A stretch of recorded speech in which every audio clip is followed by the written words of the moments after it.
You're too late, Mr. Bunny. She's mine. You killed her.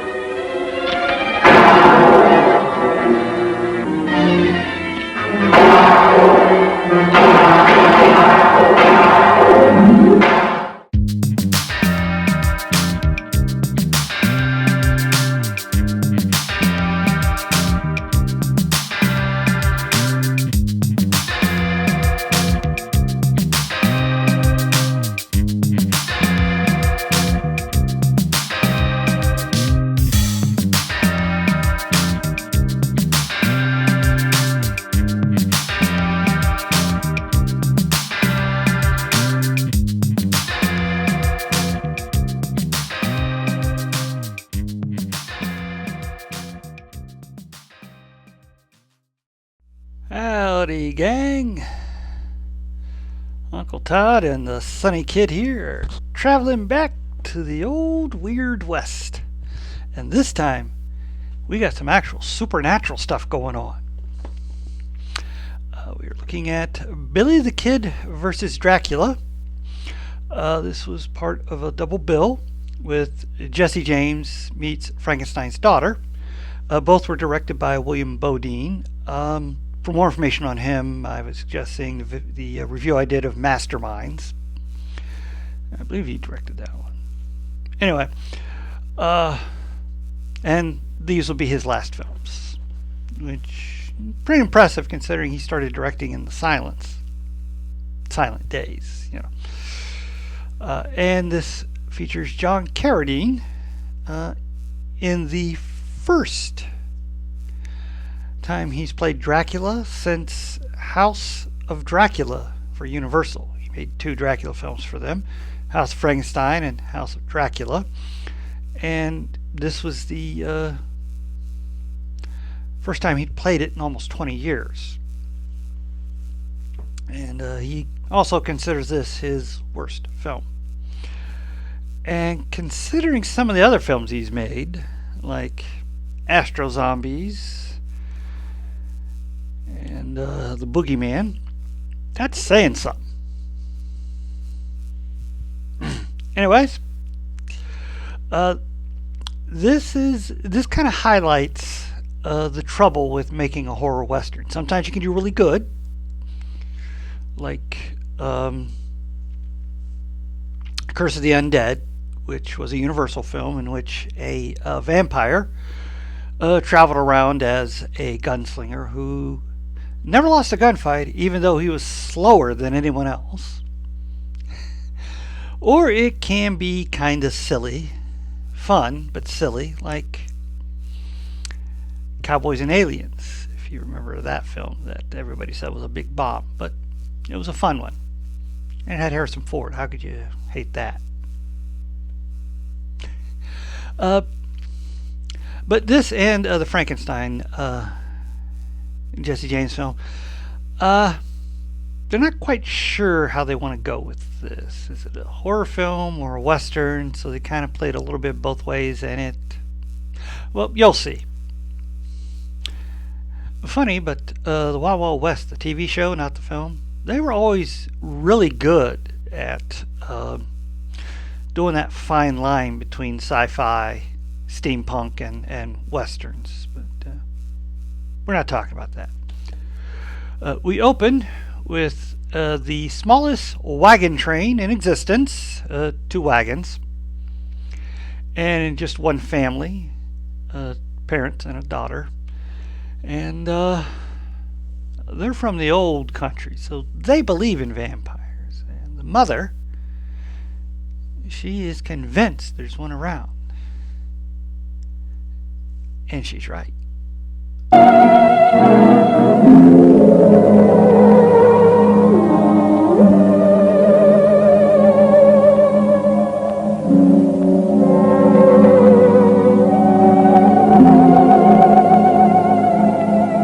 Yeah, it's a little hard to see, but best copy I could find.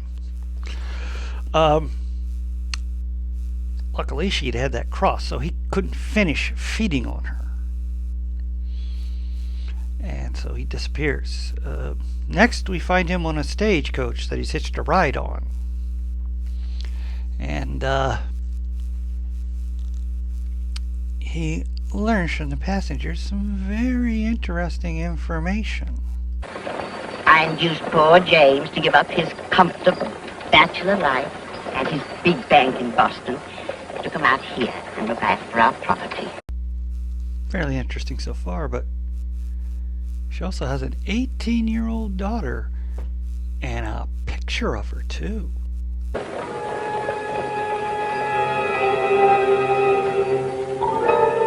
you say, Mrs. Benson, she is young and beautiful.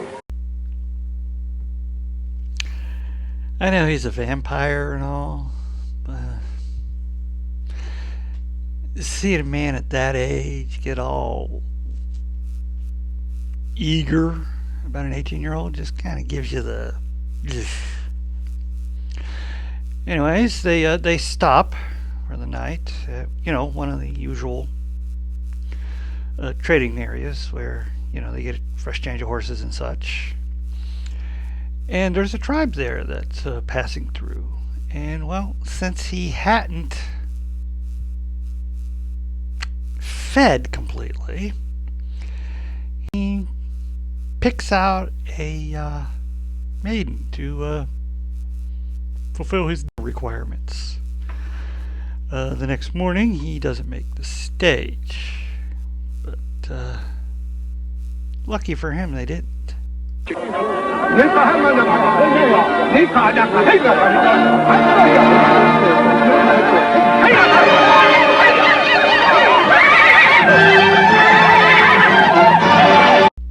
That's interesting.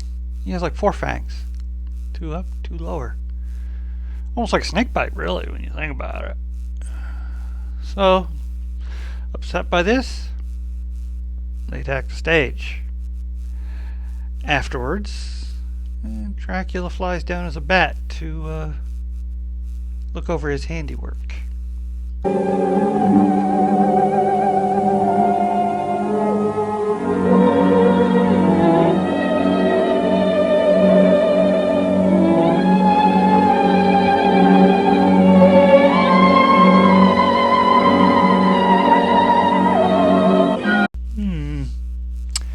I do believe our vampire has his sights set on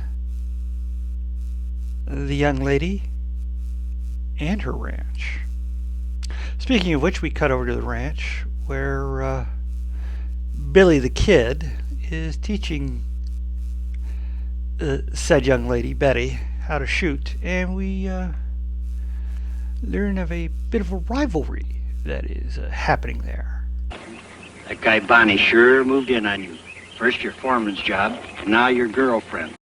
I'm sure that kind of rivalry will have no bearing and not cause any trouble at all during this film.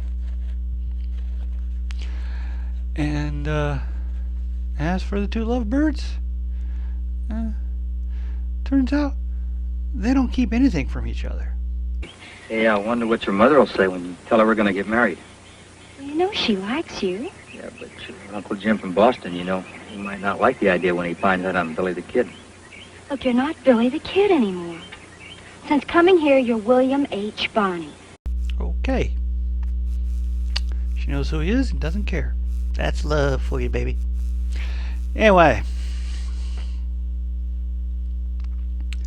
At this point, Betty goes to change into more appropriate clothes as the stage is coming, bringing her mother and her uncle. Billy, he'll go on ahead. Now, Dracula, although he's never called Dracula, who else would he be in this film? He shows up and takes a room at the saloon/hotel as Mr. Underhill, Betty's uncle. Billy shows up, finds out he's there, and he goes to talk to him. And then they learn that the stagecoach was attacked by Indians.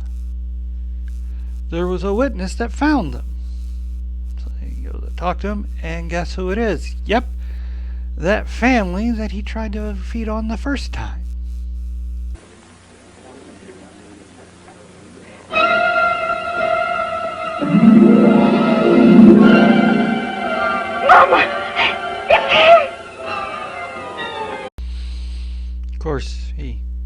quickly shows that he's not who they think he is. He's a smooth talker. Anyways, as he took the last room and how he's very distraught over the news that his sister has died, he gives the room to the family. Now, Billy's going to go to tell Underhill agrees that would be best, as he's never met his niece, and it would be better coming from him. His romantic rival is there too, and he gets a little smart-mouthy. You may not be so big when her brother takes over. What do you mean by that? Well, it might be tougher to fool a man than that batty old dame. Jim Carter. Don't you ever pull a gun on me again. I think there's a shootout in the offing.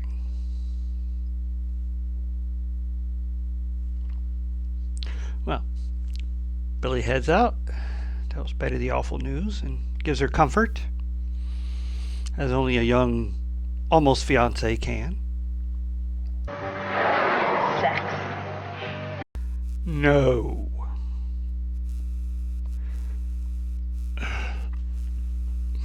Anyway, that night, the family from the old country gets ready for bed, and because they're worried, Father's going to sit out in the hallway to guard so that no one gets in.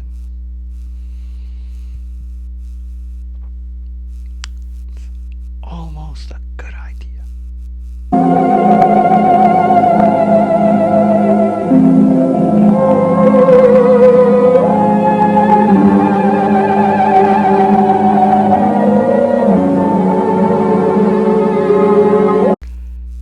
Yep. He was on the wrong side of the door. And this time, Dracula got to finish what he started. Now, cut that out. Anyway. Next, Dracula heads out for the ranch. And it is here, while he's comforting his niece, Billy starts to get a little suspicious. You're much more beautiful than your picture. Much more beautiful. Yeah, gives me a skeezy feeling too there, Billy. The next day he goes into town and finds out about the death of the young girl. And, well, consoling the parents, gets some weird information about them.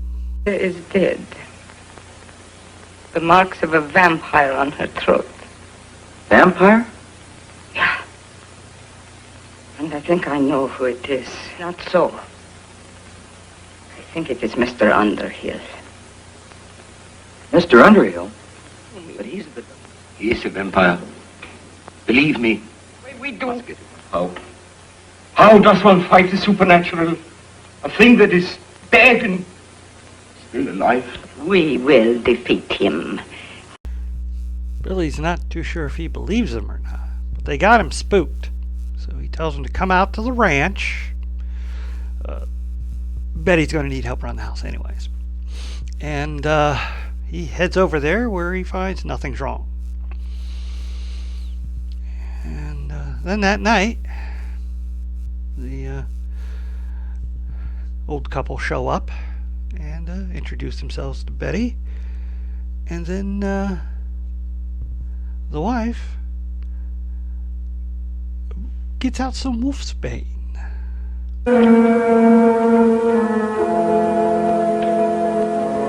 Please, do not remove these nor open your window.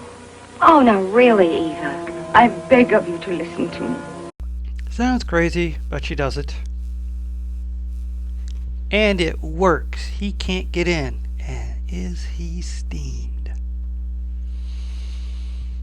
Well, The next night, or I should say the next morning, Betty had a pretty good sleep, but she's not sure about all this superstitious stuff, and she takes all the wolfsbane down. Meanwhile, Billy's informed that they found some sheep dead. Throats ripped out, drained of blood. Could be a mountain lion, I guess. But again, they start getting all uppity with Billy, and he and Dan get into a bit of a dust-up. Hi, keeper.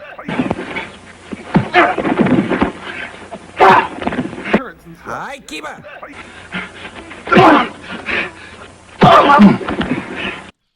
I've had worse. Well, they're now 1-1. Who's going to win the third bout? Billy goes into town where he has the doc fix him up. Luckily, nothing's broken. And when he tells her about all the stuff the old couple's been telling him, she just happens to have a book that gives some explanation about these here vampires.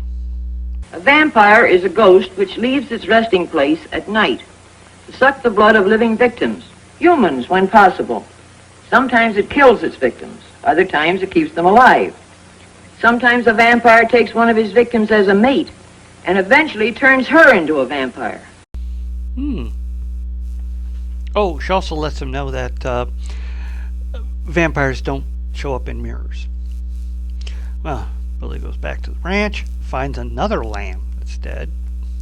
Meanwhile, they had an old silver mine that got plowed, and Mr. Underhill, he wants Betty to show it to him, which she takes him out there. He tries to put the whammy on her, but it's daylight, he's not at full strength, so it doesn't quite work.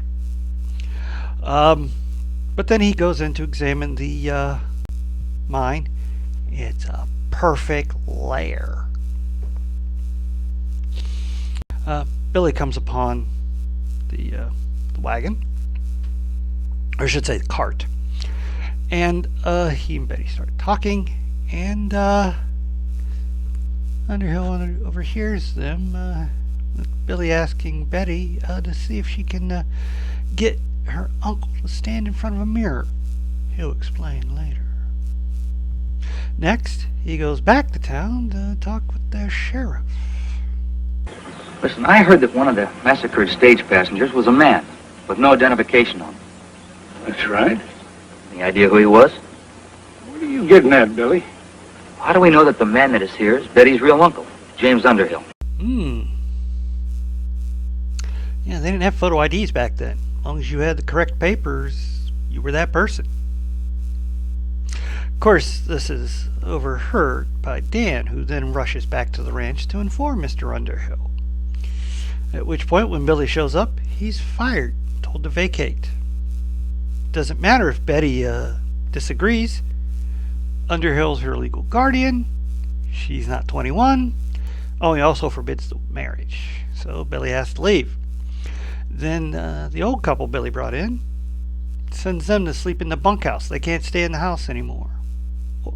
And don't be wandering around. He's going to leave orders for people to be shot if they're found outside in the dark. Can't be too careful,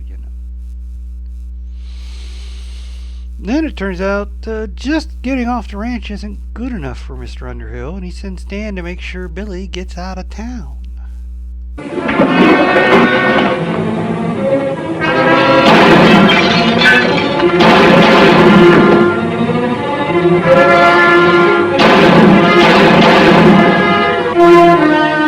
Tis but a scratch. I knew that was going to happen. Well, Billy goes off to the docks to spend the night, and while he's doing that, Dracula wakes up Betty and puts the whammy on her. I chose you for my mate. Tomorrow you'll become one of the undead, as I am.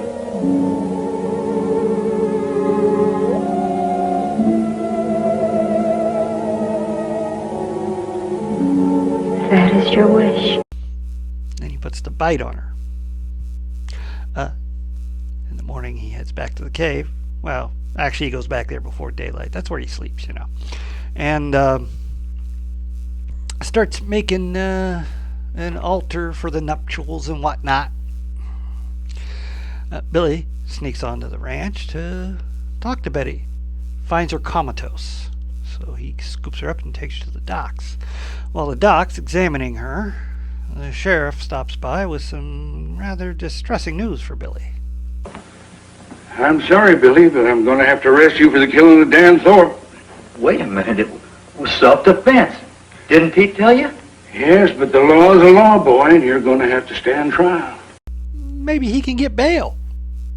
Well, he's carted off to the hoosgow.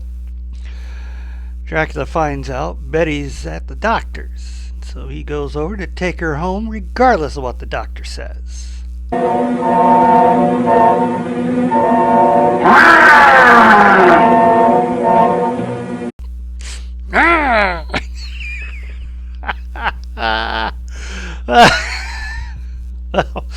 the sheriff goes to the doc goes to the sheriff and says they got to let Billy out. He's taking the girl, but you know he can't let Billy out, and the man's her uncle. He's got no cause for this. Well, that's not good enough for the doc. Somebody's got to save that child, and if you won't, then Billy must. Now will you let me out, Sheriff? Oh, now, Billy. The keys. I think he's serious, so I let him out. And the doc has one more thing for him before he leaves. Billy, take this. That gun will do you no good against him. I've never seen a man yet a bullet wouldn't stop. But he's not a man. This will do. He's still not listening. Well, not only does Billy break jail, he steals the sheriff's horse. So he's got to hook up a buckboard, and the doc's going to come with him. So they head towards the ranch. Billy gets there first, finds out they're not there. Where else could they be? The mine, where he learns the doc was right, and bullets don't do anything against Dracula.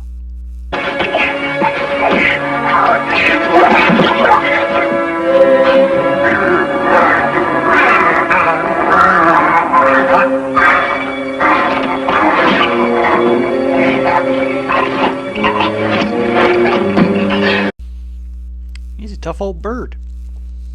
Well, he then prepares to put another bite on Betty and start the whole thing to convert her over when the sheriff shows up and we get a rerun of the whole bullet thing. Your bullets can't hurt me. Her either now. Oh, no? Nobody ever listens. Anyways, Billy luckily wakes up and in a stroke of genius tosses the sheriff's empty gun at Dracula and knocks him out. Okay. And then the doc hands Billy the scalpel so that we can do this right.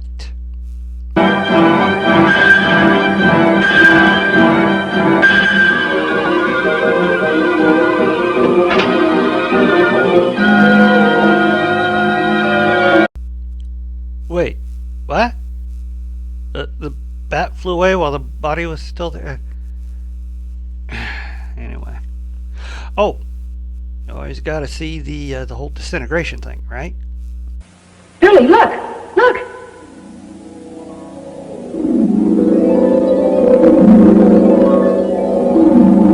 A little too quick for me. I like a long dissolve, you know, but hey. At least now Billy has avenged Betty's death. Billy. Billy, where am I? Oh, thank God, the spell is broken. She's gonna be all right.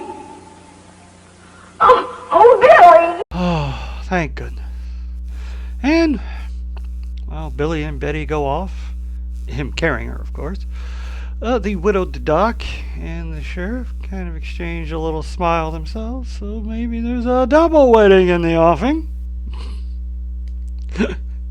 Yeah, I can see why Carradine wasn't too thrilled with this film. It's a bit of nonsense. Plays fast and loose with some of the vampire lore. Now, there is vampire lore that a vampire can be out in the daytime. Weakened powers, of course.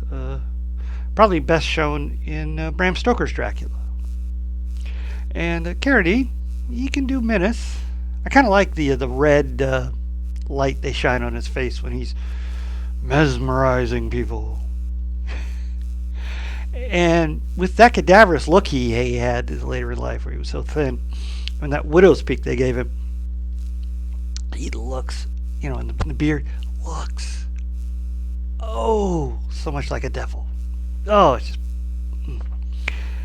And this is chock full of Western stars.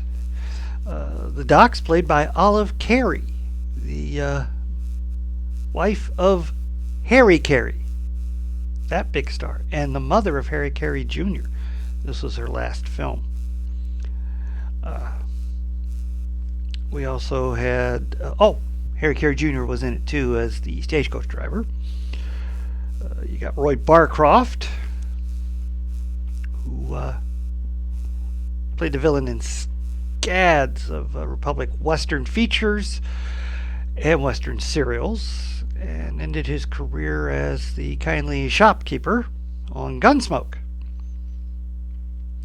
And we also had Bing Russell as Dan, who made many westerns, as did, let's see, where is his name? Yes, Leonard Gere as Dan's sidekick. A lot of westerns, probably best known as the farmhand. Well, not farmhand, but the old cow puncher on Spin' Marty on Disney, which also had Roy Barcroft in it, and Harry Carey Jr.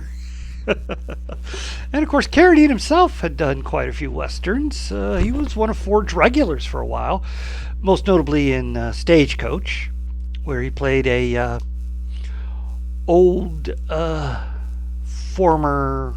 Well, he was a gambler who'd been... he was a gambler. And of course, he was the Undertaker in The Shootist, who ends up having to pay John Wayne for the rights to bury him. So, yeah, good Western cast. As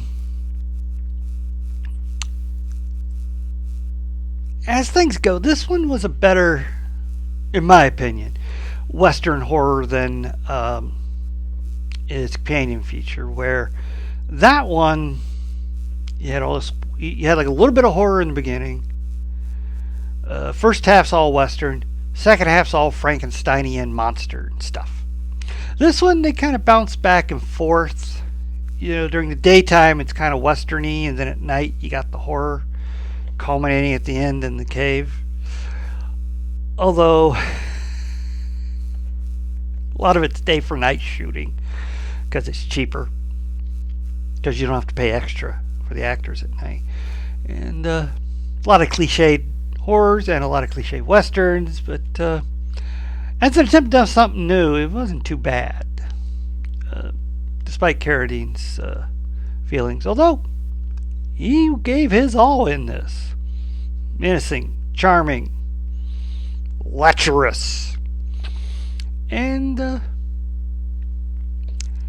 given he was well into his 60s at this time, that's even creepier than when he's being all vampire-y. Yeah.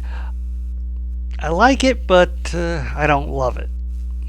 It's an okay film. And some people might even find it a little campy, but it's not one of those films that, it's so bad it's hilarious, like an Ed Wood film would be. It's just more pedestrian. Well, please hit like, share, and subscribe, and stay after the credits for my favorite scene.